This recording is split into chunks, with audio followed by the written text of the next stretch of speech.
Hope you're doing great. Hope you're doing well. I was told to react to just a full Grammy speech of hers. Album of the year, 58th GRAMMYs. So let's get right into it. She has a lot of great things to say, so looking forward to see what she has to say in the totality of her speech. So, yeah. Taylor Swift. Producers Jack Antonoff, Nathan Chapman, Imogen So this is when she won for Reputation. Max Martin. I wish Kendrick Lamar won for Pimp a Butterfly, but Reputation is... Yeah, you had to hug Kendrick, you know. Oh, no, this would have been... If this is Bad Blood, this is not... This is 1980... This is 1989. I want to thank the fans. For some reason, I always want to call her album 1985, and I'm like, I got to catch myself. It's like, no, 1989. This had to have been for... If not To Pimp a Butterfly, had to have been for a Good Kid, Mad City. Probably To Pimp a Butterfly. Okay, all right, my bad. For the last 10 years. Mostly, I want to thank my co-executive producer, Max Martin, who has deserved to be up here for 25 years. I have no problem with Kendrick losing if it like lost to like a great album. So it's like the 1 year that Kendrick lost to hip hop to Macklemore, that was a travesty. That was a travesty in the hip hop community. But 1989 is like pop royalty. So. And as the first woman to win Album of the Year at the Grammys twice, special. There are going to be people along the way who will try to undercut your success. Yes, like I saw one of these charts. I'll probably throw the chart on the screen. It was like the hot sheet. Like it was like all of her accomplishments. And once you see, they did one for her and they did one for Drake. I think they did one for someone else, but hers is like, I can't believe you accomplished all this. I can't believe one person accomplished all this. Or take credit for your accomplishments or your fame.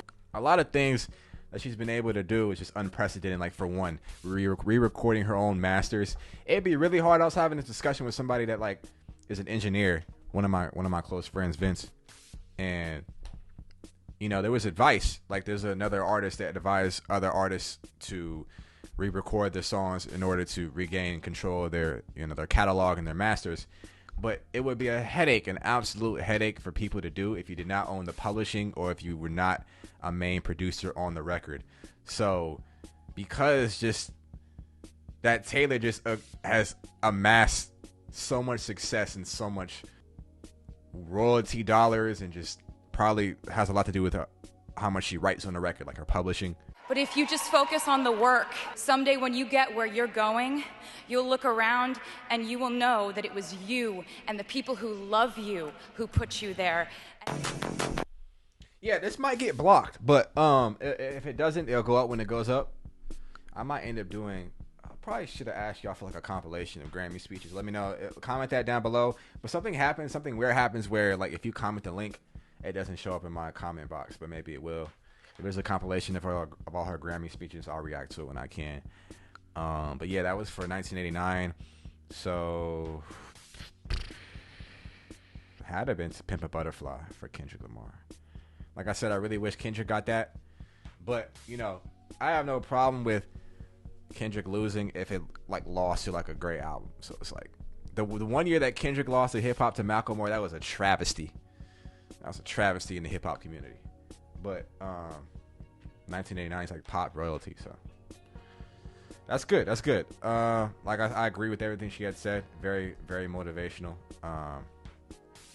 Give people hope, and she's probably doing things that's unprecedented. Like I can't think of any other artists. Probably some other artists. I think there's some people that have told me there's other artists in history that have re-recorded their masters. But I think you out there can understand how rare that is. For someone to actually regain their masters back through re-recording it. A lot of artists don't recoup. A lot of artists don't recoup, meaning they do not. If a label invests into them, whether it be marketing, whether it be touring, whether that be studio sessions, a lot of artists don't make that back in record sales. So they'll never see a dime, and they're locked into their contract, and they'll never get their masters. Your masters is your freedom. That is your freedom. That is your ownership of the soul recording. I'm trying to speak to the Swifties and people having Harley Davidson contests, people just driving motorcycles up and down my street. I don't know if you can hear it, but that's what it was in the background. Threw my whole focus off. Anyways, just to put it in words of how hard it is to regain your masters, you would first have to make an immense amount of profit on the record, right? You would have to make so much profit to where it completely not only absolves you from all the expenses that the label had to put into to make you a success, but you would have to make profit. It would have to be no loss.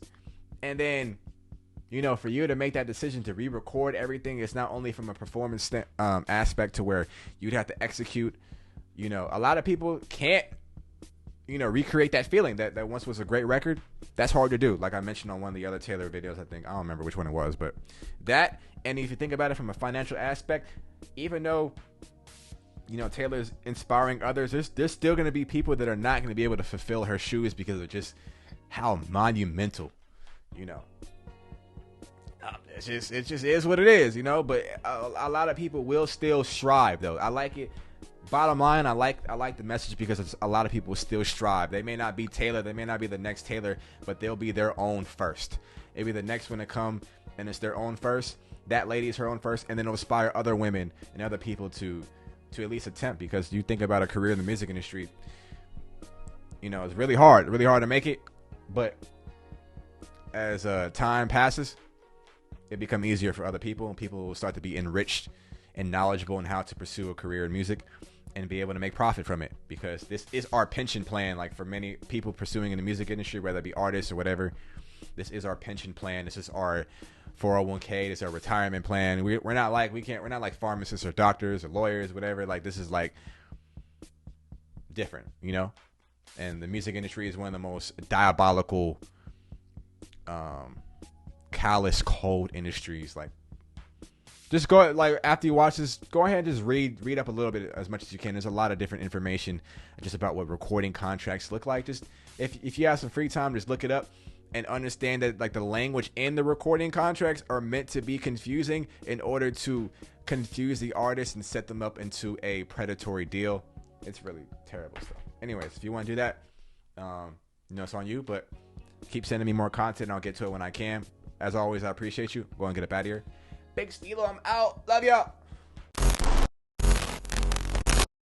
Wet, bitch, I'm the best bet. And don't bring your best friend because she too desperate. Oh, you get the best head. Best things on my best bet. Ain't coming for breath, yeah. But you hailing my best friend, yeah.